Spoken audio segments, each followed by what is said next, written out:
આજી નદીમાંથી મળેલા ધડ વગરના માથાનું રહસ્ય 8 વર્ષે ખુલ્યું। 14 વર્ષના માસૂમે વતન જવાની જીદ પકડતા ઠેકેદારે ઠંડા કલેજે મર્ડર કર્યું। રાજકોટ જેલમાંથી ધરપકડ। રાજકોટ પોલીસના ઇતિહાસમાં સૌથી પડકારજનક અને હૈયું કંપાવી દેનારા ગુનાઓ પૈકીના એક એવા ધડ વગરના માથાના રહસ્ય પરથી આખરે 8 વર્ષના લાંબા સમય બાદ પડદો ઉચકાયો છે। ડિસેમ્બર 2018માં આજી નદીના પટમાંથી મળી આવેલા એક માસૂમ બાળકના કપાયેલા માથાનો ભેદ ઉકેલવામાં રાજકોટ પોલીસને સફળતા મળી છે। DNA પરીક્ષણની મદદથી આ અતિ જટિલ કેસનો ઉકેલ લાવીને પોલીસે સાબિત કર્યું છે કે પાપ ગમે તેટલું છુપાવવામાં આવે એક દિવસ બહાર આવીને જ રહે છે। પશ્ચિમ બંગાળના એક નિર્દોષ બાળક પર અમાનુષી અત્યાચાર ગુજારી તેની ક્રૂરતાપૂર્વક હત્યા કરનારા ઠેકેદારો અજીત મુલા અજમત મુલાની પાપલીલાનો આખરે અંત આવ્યો છે। રાજકોટ જેલમાં બંધ આ આરોપીનો કબજો મેળવી પોલીસ હવે તેની સામે કાયદેસરની કાર્યવાહી હાથ ધરી રહી છે। રાજકોટ જેસીપી ચૈતન્ય માંડલિકે આ અંગે જણાવ્યું હતું કે પોલીસે દેશના અલગ અલગ રાજ્યોમાંથી અંદાજિત 35 જેટલા ગુમ થયેલા બાળકોની વિગતો તપાસી હતી। 2018ના માથાના સ્ક્રેચને પશ્ચિમ બંગાળના પરિવારના ગુમ થયેલા બાળકોના ફોટા સાથે સરખાવતા બંને વચ્ચે ઘણું સામ્ય જોવા મળ્યું। એડવાન્સ ટેકનોલોજી દ્વારા DNA મેચિંગની જટિલ પ્રક્રિયા હાથ ધરવામાં આવી અને અંદાજે 6 મહિના સુધી મહત્વપૂર્ણ રિપોર્ટની રાહ જોવામાં આવી હતી। આખરે ગાંધીનગર લેબમાંથી DNA રિપોર્ટ પોઝિટિવ મેચ આવતા જ આ માથું બિનોદ હાસદાના ગુમ થયેલા પુત્રનું જ હોવાનું સત્તાવાર રીતે સાબિત થઈ ગયું છે અને 8 વર્ષ જૂની હત્યાનો ભેદ ઉકેલાઈ ગયો છે। પોલીસની આગળની કાર્યવાહી અને વિશેષ પૂછપરછ DNA રિપોર્ટ પોઝિટિવ આવ્યા બાદ મૃત બાળકના પરિવાર વતી વિધિવત ફરિયાદ નોંધી રાજકોટ પોલીસે કાયદાકીય સકંજો મજબૂત કર્યો છે। આરોપી અજીત મુલા અજમત મુલા હાલ રાજકોટની જેલમાં બંધ હોવાથી પોલીસ દ્વારા અદાલતી પ્રક્રિયા પૂર્ણ કરીને જેલમાંથી તેનો કબજો મેળવવામાં આવ્યો છે અને હત્યાના ગુના હેઠળ તેની સત્તાવાર ધરપકડ કરવામાં આવી છે। પોલીસ હવે આરોપીની સઘન પૂછપરછ કરી રહી છે કે તેને 8 વર્ષ પહેલાં કયા હથિયારથી બાળકનું માથું કાપ્યું હતું, તે હથિયાર ક્યાં છુપાવ્યું છે અને બાળકના શરીરના અન્ય ભાગો ધડ અને અંગો કઈ કઈ જગ્યાએ અને કઈ રીતે નિકાલ કર્યા હતા। આ ઉપરાંત આરોપી અગાઉ પશ્ચિમ બંગાળ અને બાંગ્લાદેશ સરહદી વિસ્તારમાંથી આવા કેટલા બાળકોને ગેરકાયદેસર રીતે મજૂરી માટે રાજકોટ લાવ્યો હતો તે દિશામાં પણ રાજકોટ ક્રાઇમ બ્રાન્ચ અને એસઓજી દ્વારા ઊંડાણપૂર્વક તપાસ હાથ ધરવામાં આવી છે।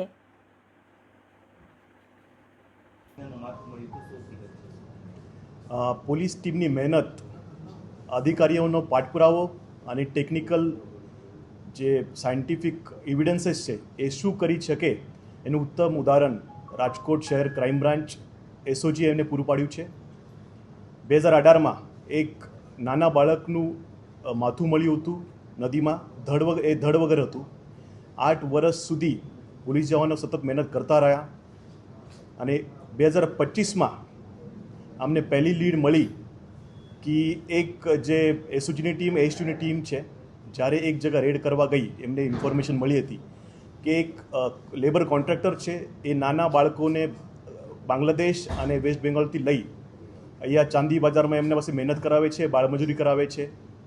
જ્યારે એસઓજી અને એસટીઓની ક્રાઇમ ટીમ ગઈ ત્યારે એમને એક આરોપી મળ્યો, એમનું નામ અજીત મોલા અજમત મોલા હતું અને જ્યારે બાળકોના ઇન્ટરવ્યૂ કર્યા પછી ખબર પડી કે બહુ ત્રાસ આપતો હતો, બહુ એમને પરેશાન કરતો હતો અને છોટી છોટી બાબતમાં એમને મારતો હતો। એમની એમો એ હતી અજીત મોલા અજમત મોલાની, એ બેંગોળમાંથી એમના પેરેન્ટ્સને કહી 8,000 રૂપિયા ફક્ત 8,000 રૂપિયા આપી બાળકોને અહીંયા લઈ આવતો હતો અને એમને બહુ મહેનત કરાવતો હતો, ત્રાસ કરાવતો હતો અને બાળમજૂરી કરાવતો હતો। એના સાથે સાથે એ છોકરો ભાગી ન જાય એ માટે એને વિવિધ પ્રકારના ત્રાસ આપવામાં આવતા હતા અજીત મોલા દ્વારા।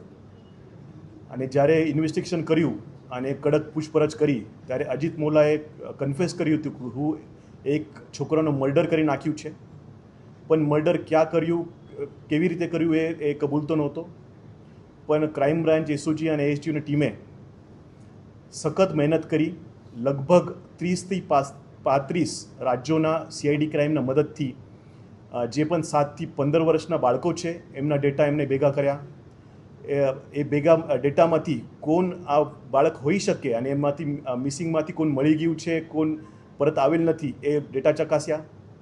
એ ઉપરાંત એમને જે ક્રેનિયલ સુપર ઇમ્પોઝિશન છે, જે ફેસ રિકન્સ્ટ્રક્શન એમને કહે છે, એ ટેકનોલોજીને યુઝ કરી એને ફ્રેશ જે ચહેરા છે એને રિકન્સ્ટ્રક્શન કરવામાં આવ્યું અને એને ફેશિયલ રેકગ્નિશન ટેકનિકથી સરખામણી કરવામાં આવી. ત્યારે લગભગ અમને ખબર પડી ગઈ હતી 2026ના શરૂઆતમાં કે જે છોકરો જે બોડી મળી હતી 2018માં, એ જ છોકરો એ ગુમ થયેલો છોકરો છે, બેંગોલમાંથી આવ્યો હતો અને લગભગ જે 20 છોકરાઓ આવ્યા હતા બેંગોલથી, એમાંથી એક છોકરો મિસિંગ હતો.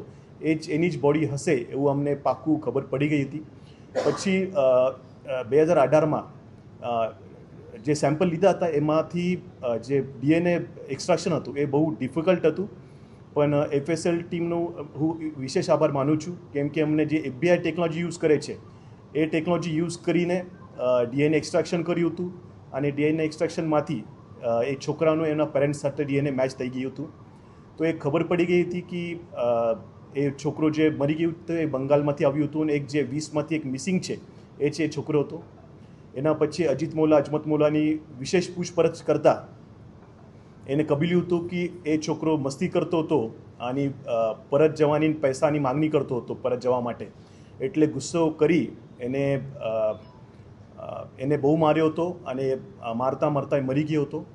પછી મેં એક કોથળામાં ભરવાની કોશિશ કરી હતી, પણ આખી બોડી કોથળામાં ન આવતા એને ધડથી જે શરીરથી એ માથું જે અલગ કરી નાખ્યું હતું. અને બીજું પણ એનો પર્પઝ હતું કે માથું અને ધડ અલગ થઈ જાય તો બોડીની ઓળખાણ ન થાય અને કોણ મર્ડર કર્યું, કોનું મર્ડર થયું એ ખબર ના પડે, એના માટે એને એ કૃત્ય કર્યું હતું. અને જ્યારે અમે એમને પેરેન્ટ્સના કોન્ટેક્ટ કર્યો તો એકદમ ગરીબ ઘર પરિસ્થિતિ હતી એમની અને એમને બહુ મહેનત કરી નથી, કેમ કે છોકરા જે એમને મોકલ્યા હતા 8,000 માટે એને મોકલ્યા હતા અને ગરીબ પરિસ્થિતિના કારણે બહુ જગ્યાએ ઓળખાણ ન હોવાના કારણે એ જેવી રીતે ટાઈમ જતું કે ભૂલી ગયા હતા. પણ રાજકોટ ક્રાઇમ બ્રાન્ચે 8 વર્ષ પછી એ ગુનાને ઉકેલ્યો છે અને હું Rajkot ACP crime, SOG team અને AH2 ટીમ એને બહુ બહુ અભિનંદન આપું છું અને 8 વર્ષ જૂનો ગુનો ડિટેક્ટ કર્યો એ બદલ બધી ટીમને અભિનંદન આપું છું. સર, જે આ બાળક છે આરોપી દ્વારા એને ક્યાં હથિયાર વડે મારવામાં આવ્યો હતો અને આરોપી છે તે વિકૃત માનસિકતા ધરાવતો હતો કે શું? જે આરોપી છે એ પહેલાંથી જ વિકૃત માનસિકતા ધરાવતો હતો, કેમ કે એના ઉપર 2 ગુના અગાઉથી અમે દાખલ કર્યા હતા અને એક ગુનામાં એને અનૈસર્ગિક જે અત્યાચાર હતો, અનૈસર્ગિક અત્યાચાર એક બાળક સાથે કર્યો હતો, એના પણ ગુનો એના વિરુદ્ધ દાખલ થયો હતો અને પહેલાંથી જ વિકૃત માનસિકતા ધરાવે છે. અને એ છરી વડે માર્યું છે કે સ્ટીક વડે માર્યું છે એનું ઇન્ટરોગેશન ચાલુ છે અને વધારે ઇન્ફોર્મેશન મળશે તમને આપવામાં આવશે.